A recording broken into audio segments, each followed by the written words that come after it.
Assalamualaikum warahmatullahi wabarakatuh. Selamat pagi anak-anak. Bagaimana kabar kalian di rumah hari ini? Semoga anak-anak semuanya di rumah dalam keadaan sehat, tidak kurang suatu apapun. Semoga anak-anak di rumah senantiasa selalu semangat dalam belajar secara daring.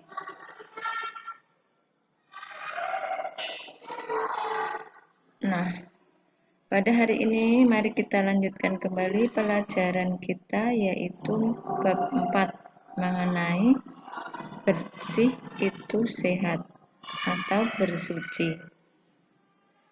Setelah kemarin kita belajar bab 4 bagian 1 ya. Ya, mari sebelum kita mulai pelajaran online ini, kita berdoa bersama anak-anak di rumah. Bu Guru berdoa dari sini.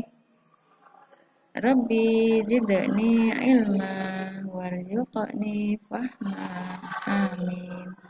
Ya Allah, tambahkanlah kepada kami ilmu dan berikanlah karunia pemahaman kepada kami. Amin. Semoga anak-anak tidak lupa selalu berdoa sebelum belajar agar pelajarannya bisa kita pahami dengan baik.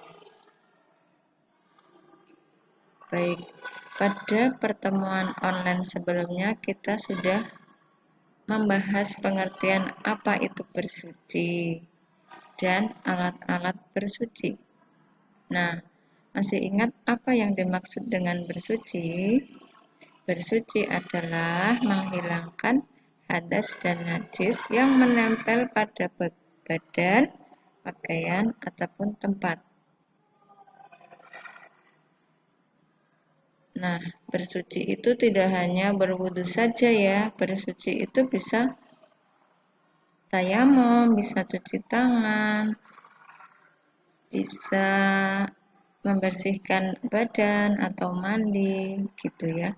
Nah, sebelum kita mempelajari macam-macam jenis bersuci, ada sebuah pertanyaan yang harus kita cermati. Nah, bagaimana jika tidak ada air untuk bersuci? Kemarin pada pertemuan sebelumnya kita sudah belajar jenis-jenis air yang dipakai untuk berwudu. Ada air hujan, air sungai, air sumur, air keran, air laut, air salju gitu ya.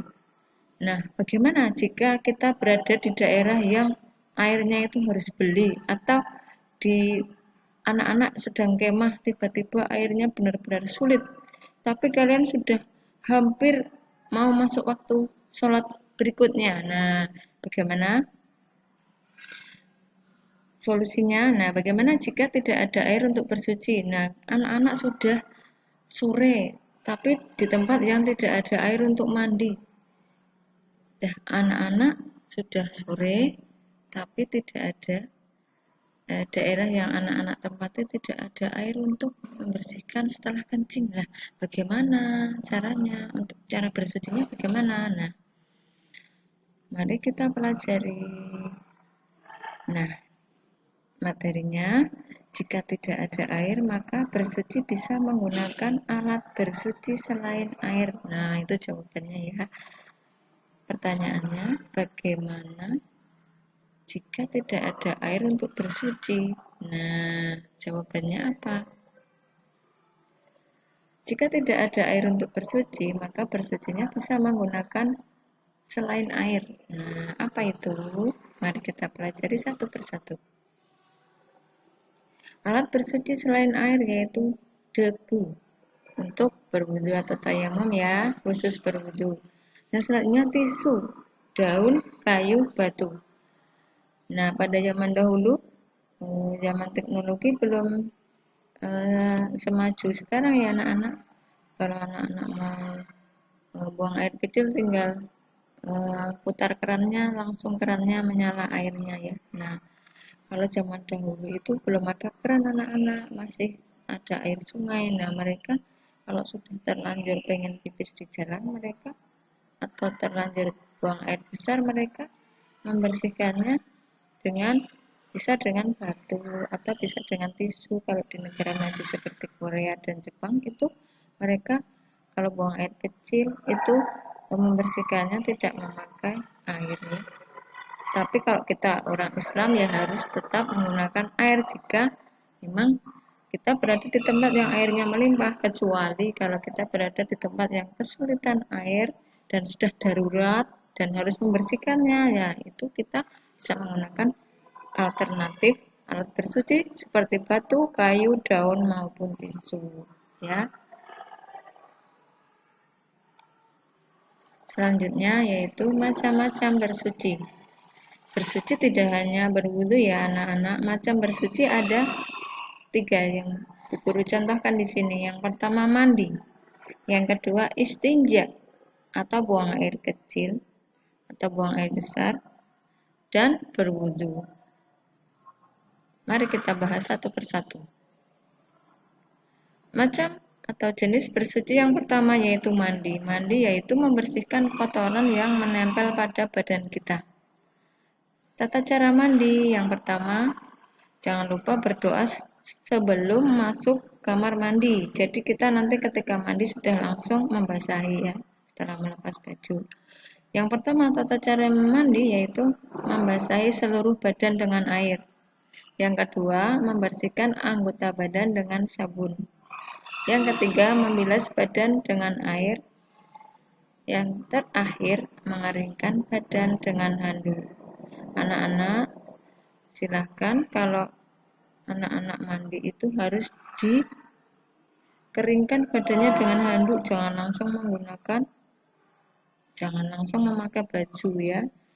Nanti akan menimbulkan jamur pada badan yang bagian belakang terutama ya. Nah, itu tadi tata cara mandi. Bersuci yang pertama yaitu mandi, membersihkan kotoran yang menempel pada badan. Macam-macam bersuci yang kedua yaitu istinja. Istinja adalah membersihkan kotoran setelah kencing atau buang air besar. Nah, tata cara istinja yaitu melepaskan pakaian luar agar tidak terkena najis. Yang kedua, membersihkan tempat keluarnya air kencing atau tempat keluarnya tinja, kotoran atau buang air besar itu ya. Yang ketiga, tidak menghadap kiblat. Nah, semoga kakus atau WC-nya anak-anak di rumah tidak menghadap kiblat ya. Selanjutnya, tidak menggunakan tangan kanan ketika membersihkan air kencing atau buang air besar kita itu tidak boleh menggunakan tangan kanan ya. Pakai tangan kiri. Kecuali yang tangannya kelainan atau kidal itu boleh sebaliknya. Selanjutnya, membersihkan tempat buang air sampai bersih sehingga tidak berbau. Jadi, anak-anak usahakan ketika kita membuang air kecil atau buang air besar itu kita keluar itu sudah bersih, tidak membuat bau untuk yang mau masuk selanjutnya. Nah, sebenarnya Islam itu bagus ya, mengajarkan kebersihan. Kebersihan adalah sebagian dari iman.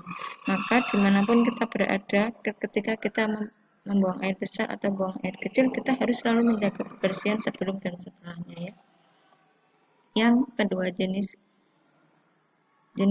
bersuci. Yang kedua yaitu istinja. Yang ketiga, macam-macam bersuci atau jenis-jenis bersuci. Yang ketiga yaitu berwudu.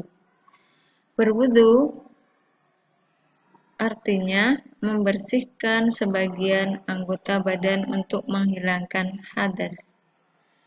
Nah, berwudu bahasa Arabnya toharoh yang artinya bersih. Nah, tata cara atau rukun. Kalau dalam bahasa Arabnya, kalau tata cara itu, kalau bahasa Arabnya rukun ya, khusus untuk wudhu dan sholat. Kalau yang lain yaitu mandi sama istinja tadi Bu Sri menulisnya tata cara. Kalau wudhu khusus Bu Guru tuliskan rukun. Tata cara atau rukun wudhu ada 6. Yang pertama niat. Membaca niat boleh diucapkan dalam hati, boleh diucapkan secara jelas. Nah, nawaitul wudu'a li raf'il hadatsil asghari fardhu lillahi ta'ala. Selanjutnya, yang kedua, membasuh muka. Yang ketiga, membasuh kedua tangan hingga siku. Yang keempat, mengusap sebagian kepala. Yang kelima, membasuh kedua kaki hingga mata kaki. Yang keenam, tertib atau berurutan.